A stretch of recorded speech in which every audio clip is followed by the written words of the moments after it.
All right, with all the talk, all the hype, the deal day is finally upon us. We're crossing live to you in a moment where our correspondent, Promise Efoge, and Super Eagles media officer Toyin Bitoye will be standing by for us. But first, I've got in the studio Matthew Okugbe. Yeah. Hello, Matthew. How are you doing? Yeah, good morning, Mayowa. Definitely, at this point, Uyo seems to be agog with sport journalists alike and fans, and we just can't wait. We just can't wait to get things started today. Okay, let me go live now to Toyin Bitoye, Super Eagles media officer, who is standing by for us out there venue of the match today. Hello, Toyin Bitoye. Good morning. Good morning, Mayowa. Yes, great to have you join us on the breakfast show. I'm going to start with you from the Cameroon perspective. There was a lot of talks, delays in them, coming into Nigeria, Uyo venue of the game. What more can you tell us about the Cameroon camp? Well, I don't know too much about the Cameroonians because I'm not really here to talk about the Cameroonians. But the good news is that they are here. They have arrived safely, and we expect that they will give us a very good match today. Indeed. So we are happy that they are here, and we will see them on the pitch at match time.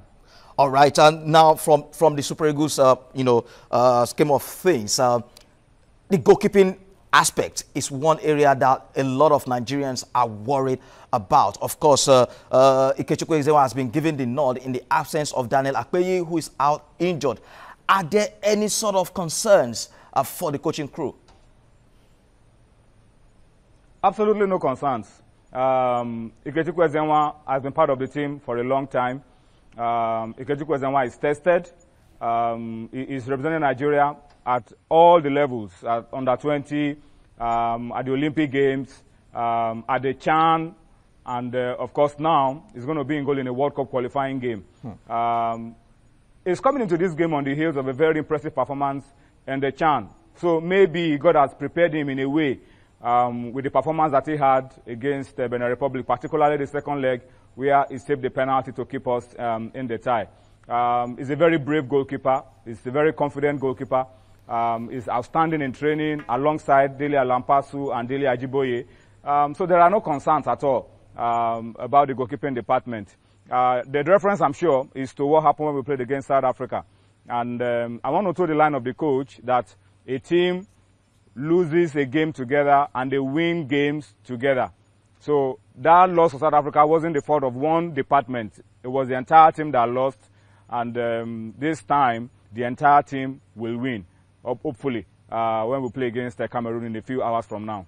All right, quickly, I want you to paint a picture for us what exactly the mood is like out there in the Super Eagles camp.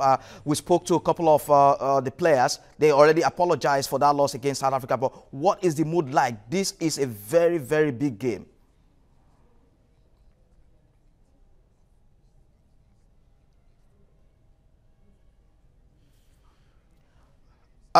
Toyin, if you can hear me, can you paint the pictures, for us what the mood is like out there in the Super Eagles camp?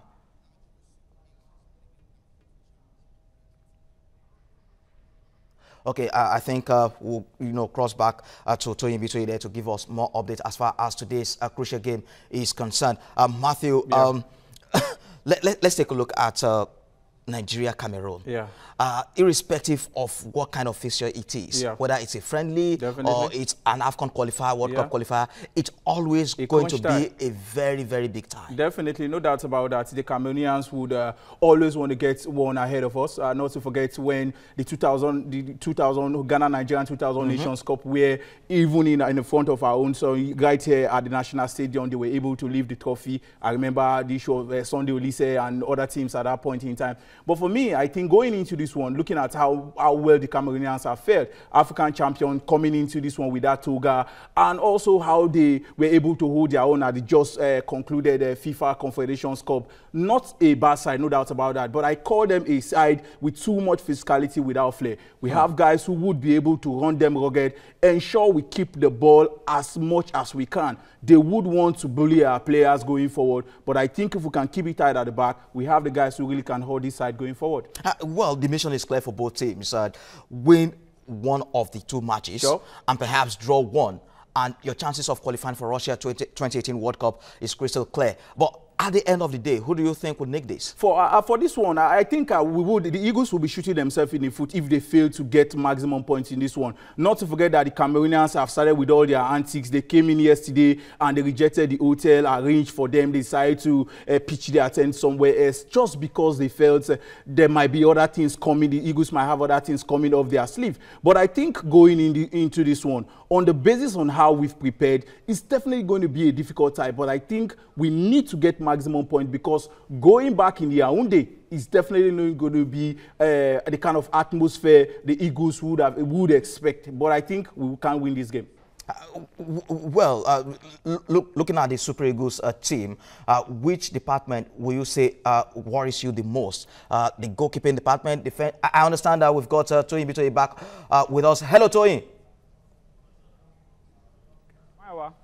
Okay, I was asking you to paint the pictures for us what the mood is like out there in the Super Eagles camp. The players are not particularly happy about the last result against South Africa at the same venue. So paint the pictures for us what the mood is like right now going into this one today. Yeah, we are very optimistic. We are very positive. It's a different team now. The loss to South Africa is probably a blessing in disguise for us. Because it has helped us prepare a stronger team, a more experienced team, and a team that will be more effective against the Cameroonians. So we are optimistic that we will get the result today. The mood is excellent. Everybody is on the same page, and I believe on the pitch you will see a different team altogether from the last time. Okay, Nigeria lead that group, Group B, with 6 points, 4 more than their opponents today. Cameroon, a lot of Nigerians, Nigerian football fans, already have given up hope on the Super Eagles, including fans in Uyo, because I promise spoke with a couple of them yesterday. What should Nigerians expect at the end of today's tie? Yeah, we want them to believe in the team. We want them to play the role of the 12th player. We want them to come in, fill up the stadium on time, cheer the Eagles, and ginger us to victory against the Cameroonians. They are African champions, no doubt, but the fact of the case is that there is no team in the world that cannot be beaten. South American champions Chile lost at home 0-3 to Paraguay a few hours ago. So anything is possible in football, and we have worked hard. We've prepared this team. The coaches have done a lot of work on this team to get them to this level, and I believe that they can help us, they can spur us on to getting the result today. We've so much spoken about how physical the Cameroonians will be against Nigeria. They also have some talented players in their squad as well. Honestly, as to how Gernot Rohr will set up the Super Eagles against the Indomitable Lions today in terms of tactics. Yeah, we know they are a very physical side. We know they are very, very committed. They fight for every ball. What they don't have probably in skill and maybe techniques, they make up for with teamwork, and they put everything into their games. Our team will also do the same. We will be committed. We will give everything that we have. There is a limit to how physical you can be in a football game, because football, yes, is a contact sport, but there are limits to how much you can exert yourself physically in the football game. So we will play smart. We will try to take our chances. We will do all that we can to make sure that we make it very uncomfortable for the Cameroonians. And I believe that at the end of the day, we will have the 3 points in our bag. Captain John-Mikel Lubi, at the press briefing we had the other day, says at this point, all we want is 3 points. Whether it comes with a big margin victory or a slim margin victory, or with beautiful football or pretty football or ugly football, the bottom line, Nigeria, 3 points at the end of 90 minutes. That's what we want, and I believe we will get it. A very, very interesting one there. No matter what kind of football they play, 3 points is the key. Before I let you go, Toyin, are there any injury concerns in camp, apart from Daniel Akpeyi that we know is ruled out of this game? Apart from Daniel Akpeyi, every other player is available for selection today. So we are good to go. The boys are ready, and I believe we won't have any injuries before the game, during the game, so that we can still have a full squad for the other game that will be playing after today. All right, thank you very much. Indeed, Toyin Bitoye will be speaking with you very much later before that game. And of course, as we look ahead to the second leg, that is on Monday in Yaoundé, Cameroon. Thank you again for being on the Breakfast Show today. Thank you for the opportunity.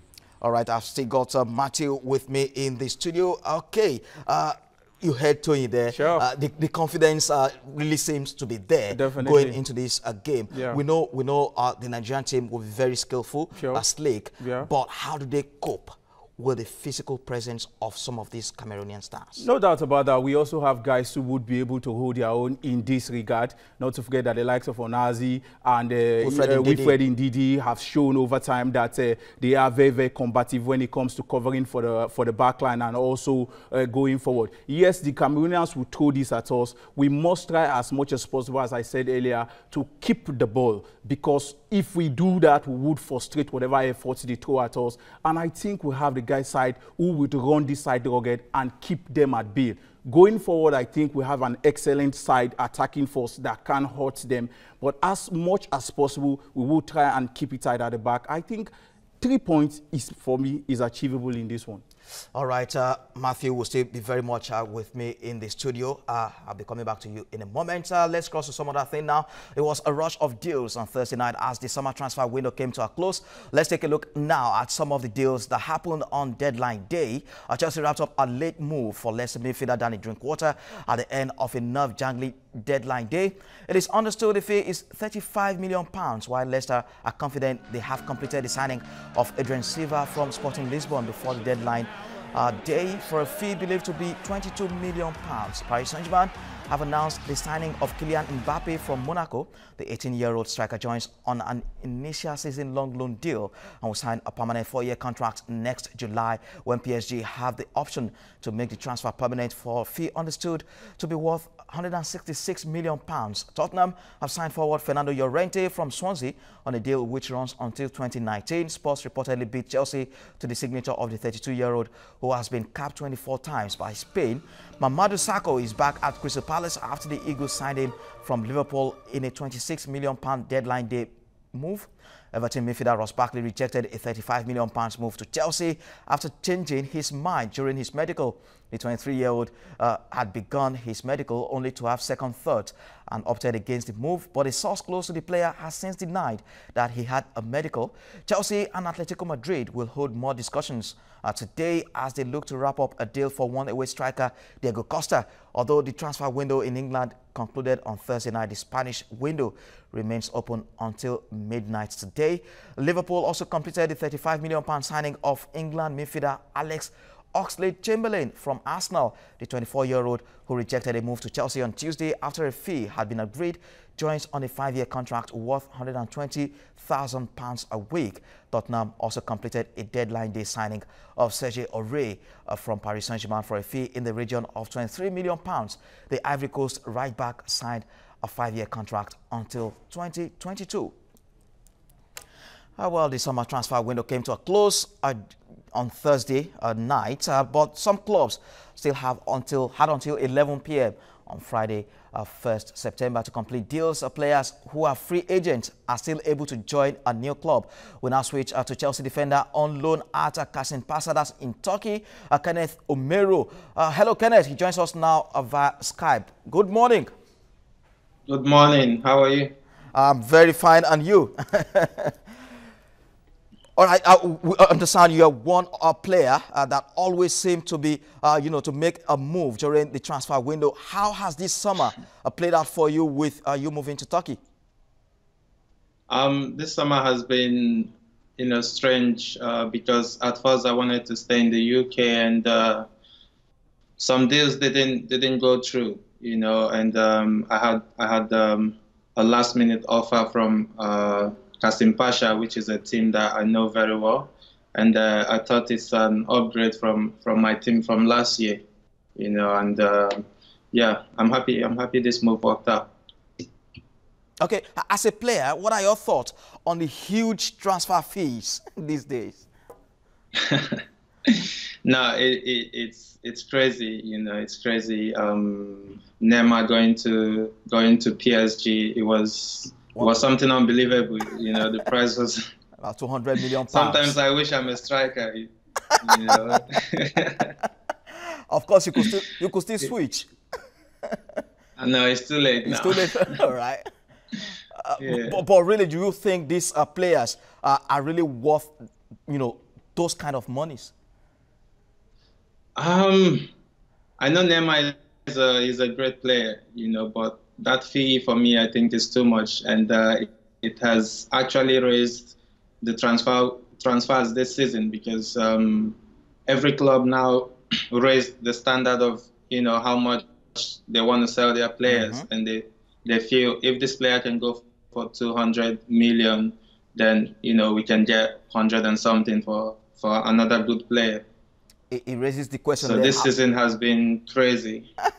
It raises the question as to how much the likes of Ronaldo and perhaps Messi will cost. And we heard Roy Keane come out to say that some players would have cost like 2 billion, 1 billion in this if they were available in this current transfer window. Okay. Yeah, exactly. Like Ronaldinho, I'm sure he would have cost 300 million. What transfer really has particularly amazed you the most this summer? I think it's the Neymar transfer. Okay. It was something we were following back when I was in the training ground at Chelsea. You know, everyone thought it wouldn't happen, and then all of a sudden, you know, it happened. Then we're like, wow. It was indeed a wild transfer, and perhaps that of Kylian Mbappe moving to Paris Saint-Germain on loan. Well, no major moves for Nigerian players in the current in the outgone window, I should say. Do you buy the opinion suggested in some quarters that Nigerian players are no longer attractive to prospective buyers? No, I don't buy it at all because first of all, we have to look at the difficulties to sign, especially Nigerian players who haven't played in the national team up to the certain percentage that is required by FIFA.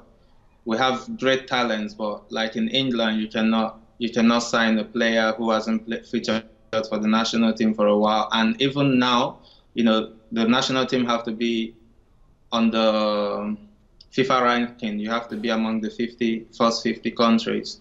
So this is really affecting our Nigerian players because it's difficult we have so much players in Nigeria, so it's not possible to play everyone in the national team up to that amount. And also in Holland, you have to pay a certain amount of money to get foreigners in.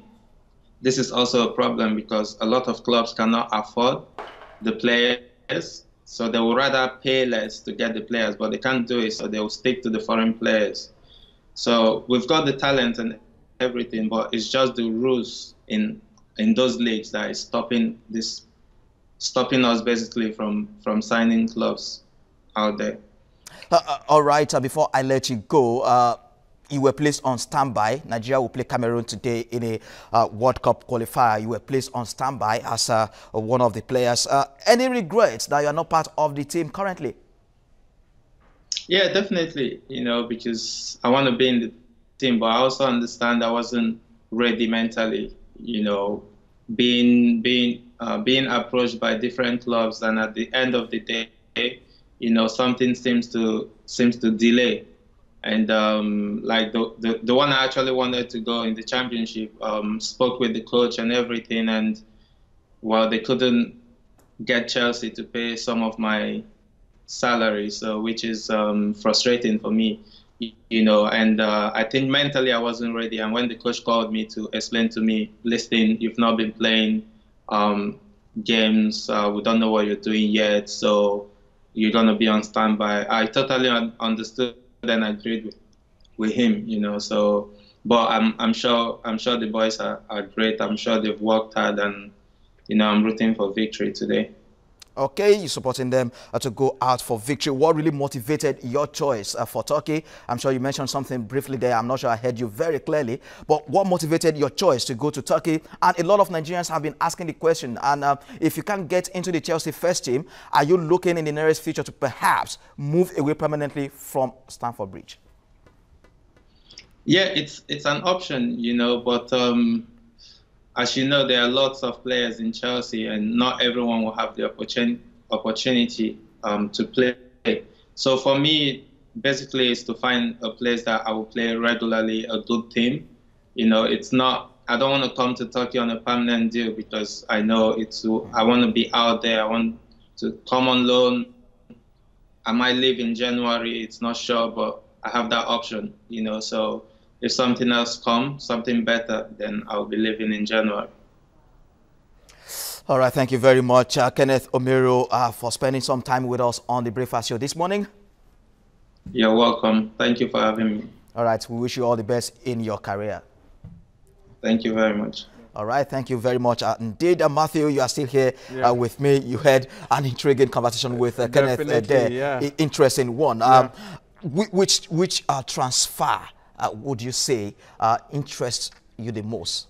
Definitely that of Neymar really raised a lot of dust. For the first time, we saw Barcelona trembles after a player's exit. This is not known for a Barcelona. You remember how the likes of Ronaldinho, Zlatan Ibrahimovic were eased out and the club continues. But for Neymar, they never wanted him to go. But at the end of the day, the individual felt it's time for him to move on to the next page. I think that's exactly one transfer that really raised a lot of dust. And the Ross Barkley incident really generated a lot of eyebrow. What do you make of that scenario? For Ross Barkley, I think the dynamic change for him was as a result of him looking at the Chelsea squad. And this is a player that plays week in, week out for Everton. And you're going to a side that you would become an option. So I think that's exactly what he put into consideration and decided to opt out at the 11th hour. For me, that's exactly what he looked at. Yes, I might go to this club. Yes, a big club, no doubt about that. I would be able to win title at least in another 2-3 seasons. But would I get regular playing time? I think his manager advised him quite well to ensure that he stay back at Everton, at least playing himself to at least for a much more bigger opportunity. Let's talk about Chelsea now, the Premier League champions. They seem to have missed out on the key, some key players in this transfer window. Maybe as a result of some of them developing cold feet, like Ross Barkley. You've got Alex Oxlade-Chamberlain opting for Liverpool, even after if he had been agreed. Fernando Llorente moving to Tottenham. I think the deadline day seems to favour Tottenham a lot. Looking at Llorente and Aurier coming from PSG, these are two signings that would be able to add a lot to that Tottenham side going forward. And for Chelsea, same applicable to what Chamberlain has been complaining for, playing with Arsenal Football Club. He wants to have regular playing time. And he also weighs his options, same as Ross Barkley, looking at the possibility of joining Chelsea and might not be able to break into the first team. I was speaking to a friend a days back and he said he would go there and be able to play ahead of a Victor Moses. I said that won't happen anytime soon. He needs to understudy the team and ensure that he's able to play his way into the art of manager before he gets into the first team. I think that seems to be the consideration in this one. Going to Liverpool, yes, there might not be much competition as he would have gotten in Chelsea. That, I think, is also one option that young man seems to be considering. Crystal Palace also seem to benefit from the deadline day move. You've got Eliakim Mangala from Manchester City. They signed that one up. And, of course, Mamadou Sakho, who rejoins them from Liverpool. Yeah, for Sakho, you know how the issues he had been having with Jurgen Klopp since Jurgen Klopp took over. He hasn't been an integral part of the team, not to forget that how successful it was or he was under Brendan Rodgers. But a time like this, I think some of the lesser clubs would want to cash in on players who are unsettled, players who want to force their way out, and I think Crystal Palace seems to have benefited in this regard. Let's take a look at this young man. Of course, he scored a stunner for France yesterday. Thomas Lemar. How do you reject a £92 million of? Oh, it was accepted. But what happened? Why did they collapse? This sometimes it comes with a lot of intrigues that that there is more to this. Some of these deals than meet the eyes, because some might just want to sit down and say, okay, this player upset not to move. There are other individuals involved. There are other issues to be considered, and I think there is no player in his right senses that will reject such an amount. Even the club side in respect as at this point in time. But I think there is more to this. Yes, regular playing time, how much I will get per week, and also how much this club would be able to improve my career. I think these are just the consideration. Let's take a look at Philippe Coutinho. The deal to Barcelona seems to have collapsed. Definitely. Although the Spanish window is still open till midnight today. And you look at Alexis Sanchez, who could move to Manchester City. How do Liverpool and Arsenal keep these guys happy through the season? Let me quickly start with Arsenal Football Club, Mayowa. I think Arsenal really has done himself a lot of harm than good for not allowing Sanchez to go. You saw the game against Liverpool. He once again showed to the entire world, the English, the press and the fans alike, that he's no longer interested in this setup. Yeah. You saw how insipid he was for the duration he was on the pitch of play, and he couldn't give his best. I think such an unstable player that is unhappy should have been allowed to go. And for Coutinho, I think the most candid thing to do at this point in time is to get back to training and play himself back to the team. The setup seems to have done well in their last 2 games without him. I think he needs to get back to training and ensure that he plays himself for selection, because I don't see Barcelona putting pen to paper even at the nick of time in this one. Fernando Llorente is one player who also interests me in this transfer window, with top clubs, gunning for him. Chelsea, Tottenham. At the end of the day, he opted for Tottenham. How do you see him, fitting into Mauricio Pochettino's, side? You've got Harry Kane in there. For this one, I think this is not the right kind of move for me. He's a player that seems to have grown in leap and bounds with Swansea in the last couple of seasons, and many would have expected that if you're moving out of a place like that, you're going to a place where you can be guaranteed first-team football. For Tottenham, a place where you have the dominance of the likes of Harry Kane and Dele Alli, it might be very, very difficult for him to get regular playing time. I think he should settle for life playing as a second fiddle to Harry Kane.